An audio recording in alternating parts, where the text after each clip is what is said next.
Joan Esposito, live, local, and progressive on WCPT 820. I am very pleased to welcome back to our airwaves Brandon Johnson. When we last spoke, he was a Cook County commissioner. Now, of course, he is the mayor of the city of Chicago. Brandon, how are you? Hey, Joan, I'm doing terrific. I miss you all over there at WCPT, Progressive Talk Radio, the place in the world where we know the facts matter, Joan. So thanks for having me back. I'm so glad. I was hoping to connect with you at the DNC. That didn't happen. How did you like being there? How did you like speaking to that crowd? So, look, it's been the joy of my life serving as mayor. Let me just, first of all, just thank you and the WCPT family. I know you all remember a long time ago when I had my hour program there on the weekends and really enjoyed filling in on occasion. But, you know, being the mayor of the city of Chicago, lifting up our progressive values has been one of the joys of my life. And the DNC was a full display of the beauty and the soul of Chicago, right? I mean, this is a place where history is often made. And I promised a safe and a vibrant DNC, and that's exactly what we delivered. It really did go off without a hitch. Some of us were a little nervous that something would happen to throw the pace off, but I thought it went beautifully. And kudos, I think, to the Chicago Police Department. Maybe, Brandon, you knew about this before. I've never seen that walking bicycles. There were some protests, and sometimes the protests were on the move. And Chicago police officers had a line of bicycles, and they walked their bikes along with the protesters just to make sure that everything stayed where it was supposed to stay.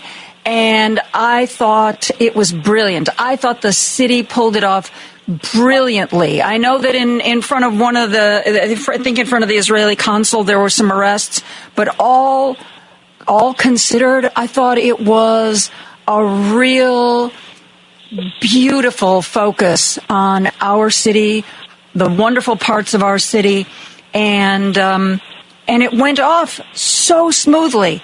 And, you know, congratulations for that. Man, I don't know about you, but that's a load off my mind. Well, yeah, as you can imagine, as mayor of the, third largest city in America, one of the most expansive economies in the world, it was important for me to put forth a vision that every aspect of government could carry out. And I said from the very beginning, as a candidate, as a Cook County commissioner, as an organizer, that our police department deserves leadership that's going to, commit itself to constitutional policing. That's what my vision has been for the Chicago Police Department, and Superintendent Stelling is very much aligned with my vision for not just the Chicago Police Department, but the city as a whole. We also had organizers on the ground too. This is a collective effort from our police department to our fire department to organizers that were embedded and worked with, many of the protesters, some of whom of those organizers that I've known over the course of my career as an organizer and have led massive demonstrations. But, the real beauty, I think, in all of this is that the fact that the city of Chicago really stood up, right? And so I'm thankful to all of the residents of the city who trust my leadership and whatever anxiety and trepidation that people may have had. What I've said, from the very beginning, whether it's our police department, our fire department, our transportation system, OEMC, every aspect of government, street and sanitation, we have to live up to the expectations that I set as a candidate and as mayor of Chicago for these first 15, 16 months. And the workers of this city did that. I couldn't be more proud of our bus operators, our train operators, again, street and sanitation, fire department, our police department, all the workers, OEMC, that made this convention a worthwhile expression of who we are as a city. And look, I always say, Joan, that Chicago is the greatest freaking city in the world. And I mean that. I'm raising, three children, my wife and I, on the west side of Chicago. So we are deeply vested in the progress of our city. And I'm glad that people who may not have known about the beauty of our city got a chance to see it. This morning, when I knew you were going to be joining us, I asked my listeners, formerly your listeners, but now they're all my listeners, Brandon, if they had questions for you. And, oh, my gosh, the text line blew up. As long as we're talking about the DNC, I know that the Democratic Party raised money to put on the DNC. But one person wanted to know, did the city of Chicago pay any of the bills for the DNC? Yes. So there's a couple of aspects, right? There's, what the DNC raised to put on the more performative side, but there's also some investments in infrastructure that was also contributed. So we had $75 million that we used to pull off this convention, of which one of those elements that we work with through grants and other opportunities. We have a brand new helicopter. We're going to get 2 more helicopters by the end of the year. That's going to provide us with some more support in the air as we respond to the number one issue that I think about every single day, and that's community safety. But right, there are some just day-to-day costs of, again, we still paid for the salaries of the bus operators, the train operators. All of that was a part of our, regular city, budget. However, the vast majority of the operations that we assumed that we would have otherwise not have to provide, that was provided for either through fundraising for, again, the performative side of the Democratic National Convention, but also the actual infrastructure. And that was a $75 million, which was $25 million more than what they had initially budgeted for to help us pull this off. You touched on something that I got a lot of questions about, a perception that crime needs to be reined in, that people who live in neighborhoods don't feel as safe as they felt 10 or 15 years ago. I know the statistics on murder are down, but we also have statistics going up on things like carjackings, things that happen in the neighborhoods and tend to make people feel unsafe when they hear about it. There are also concerns that we won't be able to address the crime because of our upcoming budget crunch. So talk about crime. How are you going to make the city safer, and how are you going to fund those efforts? As I said, it is the number one issue that I think about every single day. I mentioned Austin on Purpose, my neighborhood on the west side of Chicago. It's beautiful. We love it. My wife and I, we're not moving anywhere. And, we experienced violence, well before I was mayor, certainly, at rates that are higher than most neighborhoods. In fact, it's, one of the most crime-ridden neighborhoods. And it has more to do with the fact that these, Austin and other neighborhoods around Chicago, I think we all can agree on, have been woefully underfunded. My political jobs actually were birthed out of the movement to keep schools open, just to make sure that good paying jobs were available to families, whether it's a bus operator, train operator, or teacher's assistant, teacher positions. So it's very, very well documented that the disinvestment has left, a trail of destruction. So what my plan has done is to invest in people. One of the things that we're very proud of is the fact that in every single category, I want to make this very clear, in every single category of violent crime in this city has gone down since I've been in office. Homicides, shootings, vehicular carjackings, robberies. Look, there's still a lot of work to be done. Don't misunderstand me. But 10, 15 years ago, it was actually worse. In fact, in the 90s, when I was in high school, there were 900, almost 1,000 people being murdered every year in this city. And since I've been in office, we've had double-digit reduction in homicides, and we're seeing that trend continue this year. Now, as I said, there's a lot more work to be done, and here's what we're doing. We're investing in community safety in a variety of ways. One, $100 million for violence prevention. It's important that we are funding support services that can provide additional support to law enforcement, because everyone agrees that it's not policing alone. Policing alone is not going to build a better, stronger, safer Chicago. 40% of the calls that come in at 911 are either domestic or mental health.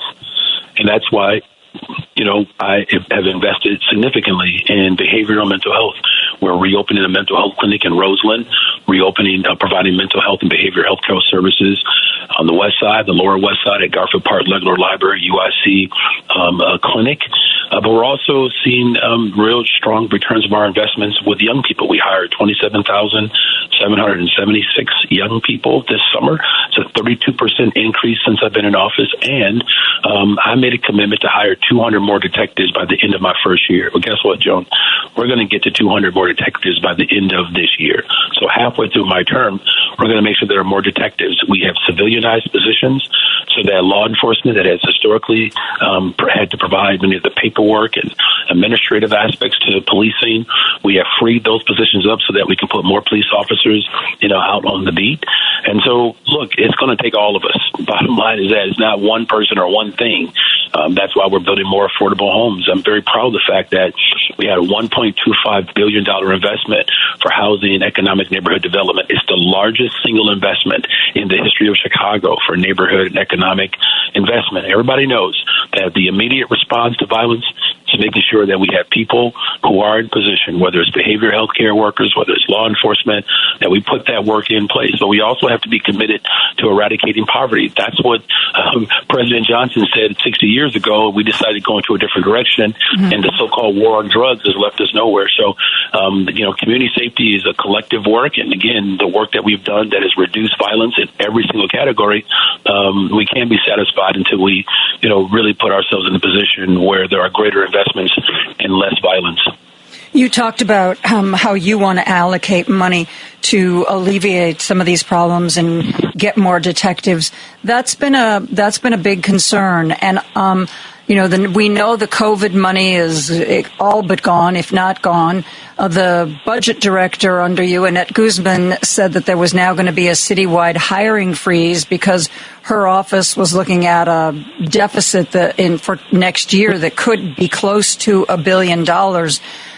How are you going to? People are very scared about whether or not there's going to be a big increase in property taxes and other taxes to make up for these shortfalls. What's your plan? Well, let me just say that, the reason why we have, the economic conditions that we have now is because we have had, for too long, administrations not willing to tackle the real tough decisions. And I predicted this when I was running for office. As you remember, I was the only person who put forth a budget plan of which we projected $500 million in my first budget, which we did have that, and I closed it. And then last year we projected this $1 billion forecast of a budget gap. Let me just say this. The city of Chicago is strong. There's $20 billion of new investments that have come into the city of Chicago since my administration. $7 billion from the Reinsdorf and the Wirtz family to develop even greater opportunities on the west side of Chicago. Brand new quantum computing coming to the southeast side of Chicago. It's the first time since the steel mills closed where you're going to have significant investment in the southeast side of Chicago. So we are still attracting corporate leaders all over the globe to come to Chicago. We're building affordable homes downtown. We're expanding old office space, converting it into housing downtown, making 30% of it affordable. Chase Bank is expanding its footprint. They have shovels in the ground, expanding their work there. Google, that's $1 billion investment. So our economy is still strong. And in the out of this dynamic, by the time we get into 26 and 2027, we're going to be in an even stronger position. So what does that mean for us today? Yes, there will be difficult decisions that we will make, but we're going to get there. We're going to make sure that we find more efficiencies where we can. Just this past budget, our expenditures were under $200 million. So we saved the taxpayer dollars $200 million. The challenge that we have is that we have a jacked up taxing structure. And as progressives, we know this, that we have such an emphasis on sales. But, the economy is moving towards service. But guess who utilize services more? People who are more affluent, who have, access to resources, right? Those of us who are, who don't rely upon services as much. We purchase things just to get through our day to day.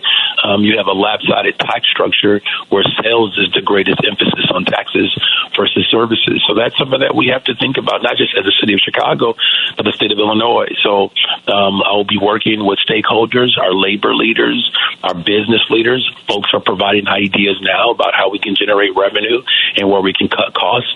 And we're going to roll up our sleeves like we do as Chicagoans, and we're going to finally do what other administrations refuse to do, and that's actually pay our bills. And I'm committed to doing that. Well, everybody knows that particularly Rahm Emanuel was famous for the scoop and toss economic policies of kicking these debts down the road. If you are not going to scoop and toss, are we most likely in for some new taxes, whether they're property taxes or some other kind of tax? Well, none of that has been determined.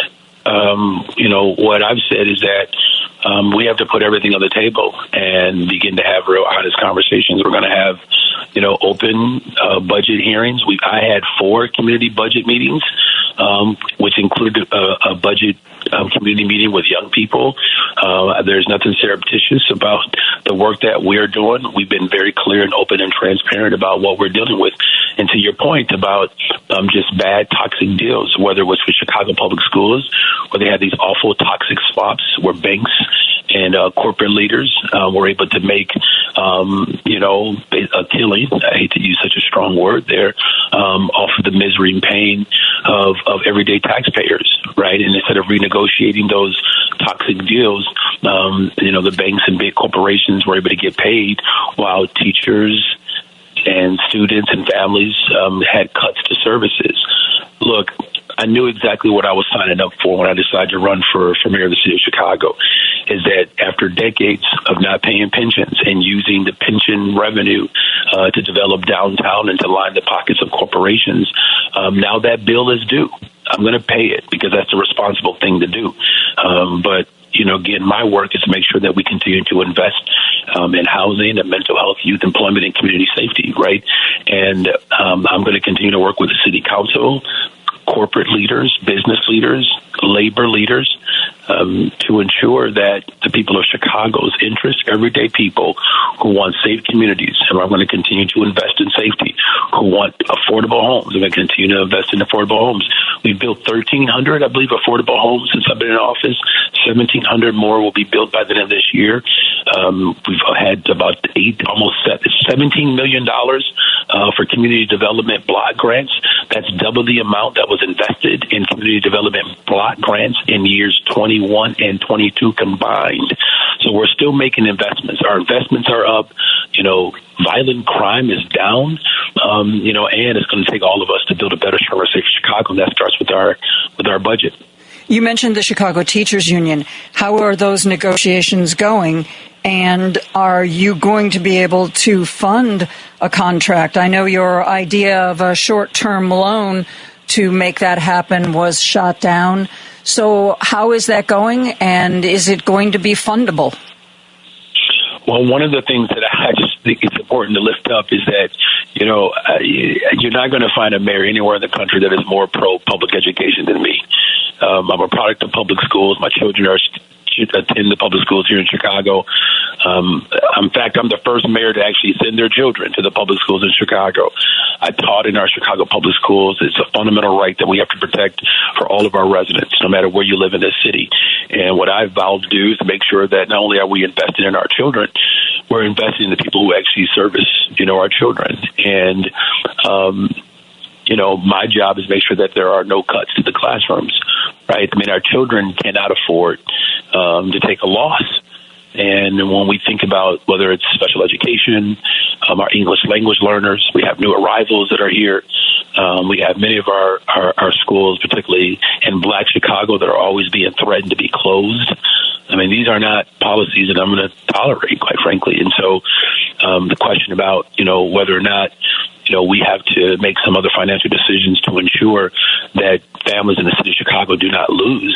Again, having a board and, a CEO who understands that that's what the people of Chicago want. But let me just say this last thing.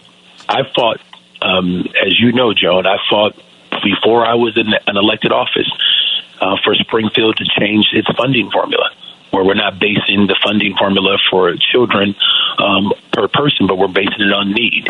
Well, when I became mayor, I made the Board of Education, the CEO, embrace the funding formula model that I fought for in Springfield, where we base it on need and not on a per-people basis. And here's why that's important.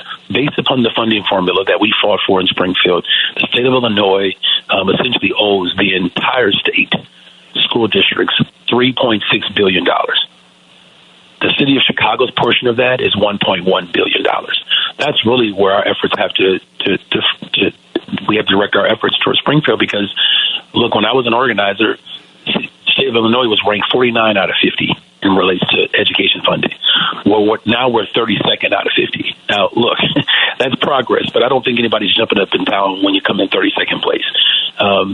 And I've made it, very clear that what we do right now to ensure that we're not cutting to the classroom, the $1.1 billion of the state of Illinois, by their own calculation, by the way, this is not my calculation, this is their calculation, that they know that it is rightfully ours for the city of Chicago. We have to fight for that. So we have to put, more onus, quite frankly, on the General Assembly, including, the executive branch, the governor, to say that the state of Illinois has to work harder to ensure that $3.6 billion is properly appropriated throughout the state of Illinois, and that the $1.1 billion that the city of Chicago deserves, that we have to ensure that actually becomes, part of our ongoing effort to sustain our school district, not just here in Chicago, but across the state. A couple more things I want to get in that I got questions about. People are still worried about safety on the CTA. They're still worried about ghost buses, and they want to know if you're going to continue to stick with Dorval Carter, who is head of the CTA. Look, with the public transportation, again, another, right for the people of Chicago and the entire region. Look, there's a lot more investments that we have to provide for our public transportation system. But here's the thing, we have almost reached, with bus operators and train operators, pre-pandemic hiring levels. So we are graduating more and more workers who are committed to working with the CTA. The more workers that we have, the more regular bus routes that we, can consistently have in place. Same are thing you going to with stick training. with Dorval Carter then? Well, Joan, I don't discuss personnel issues. I don't do that. I actually find that to be irresponsible. I give you permission. I know. And you're look, WCPT is family, so even if I were to bend the rules a little bit for family, I just, again, I don't think that that's appropriate. But what I can say is this: my long-term vision for public transportation, particularly through our safe streets, safe buses, creating more dedicated lanes for buses to move through the city faster. We piloted some of that during the DNC. Again, the more workers that we can put online, and we're doing that. And ridership is up, by the way. We've reached over 1 million riders on a more consistent basis, daily and weekly.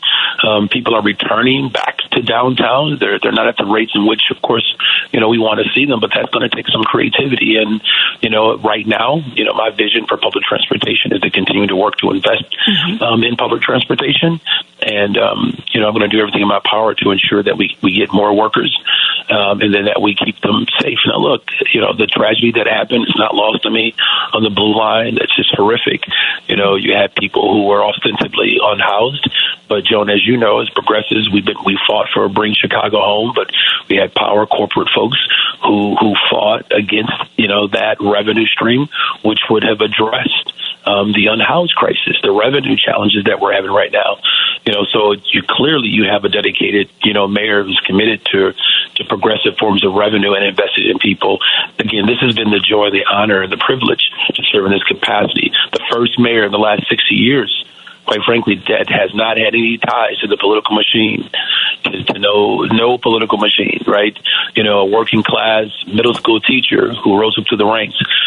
So I'm still very much committed to the investments that I've already talked about. $1.25 billion investment, the largest investment for neighborhood and economic development in the history of Chicago, hiring more young people, public safety and community safety is top priority, and we're headed in the right direction. Reopening mental health clinics, all the things that I promised that I would do, we're doing that. But I can't do it by myself. I need the support of the progressive movement to continue to challenge alders, state reps, state senators, and whomever else to ensure that a better, stronger, safer Chicago is realized. Well, I know that some people were nervous about bringing Chicago home because it didn't seem like there was a clear plan of how the money should be spent, and people were hesitant to give the city council. You know what that was about? That was a scare tactic, Joan. I mean, I'm just going to be very direct here because this is family. That was a scare tactic that was used, to prevent revenue from going to the areas that we have a need for. And I'm not saying that there wasn't partly some bad PR there. But I talked to a couple of progressive alder people on the radio, and I asked them how the money, I asked Jesse Fuentes, I believe it was, how is the money going to be spent? Because there was an ordinance that will ultimately help to determine that. But let's be very clear. President John Strozier tried to do the same thing. This was in 1995, I believe, 96, about a year after I graduated from high school. And the corporate interests that blocked it then, before he can even take it up for a vote, they went to Springfield in 1995 and 1996 and forced the Republican General Assembly at that time to put a law in place that the real estate transfer tax could not be raised except through ballot initiative, as well as the chief executive of the city of Chicago cannot actively lobby for it. They knew what they were doing when I was in high school to stop this. This is not about PR. This was not about ambiguity. This is about corporate interests who do not want to pay their fair share. You can't talk about public safety and the unhoused and then refuse to fund that. And then now people are asking, why are you going to raise property taxes? You can't have it both ways. You can't say, there was a scare tactic. I'm sorry, you can't say that we were unsure about, how these funds were going to be used, and then at the same time talk about how, I guess the only other option is to raise property taxes. The bottom line is this. The interests of corporations continue to use their power and their influence to try to divide and scare progressive leadership, but I'm not going to tolerate it. I'm very excited about the fact that 45% of my administration are made up of black folks, 25% of Latinx, 60% are made up of women. We have the most expansive, comprehensive coalition that is calling for real equity and justice. Just a couple of weeks ago, we had a brand new airport expansion through the cargo section. The first time in the history of America, the prime construction company is led by a black person. And then the subprimes construct companies will be black, brown, women-owned, minority-owned businesses.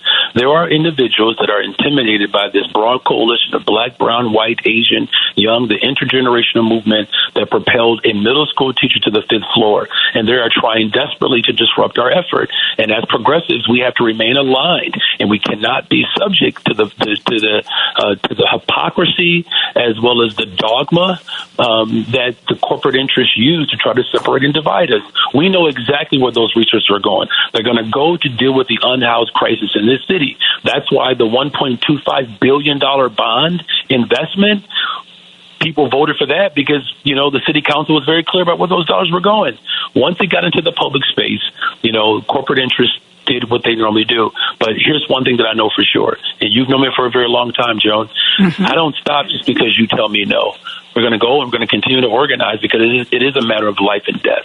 Chicago Mayor Brandon Johnson, thank you so much for being here. It is such a delight to talk to you after all this time, and I know how busy you are. Thanks for finding time for us.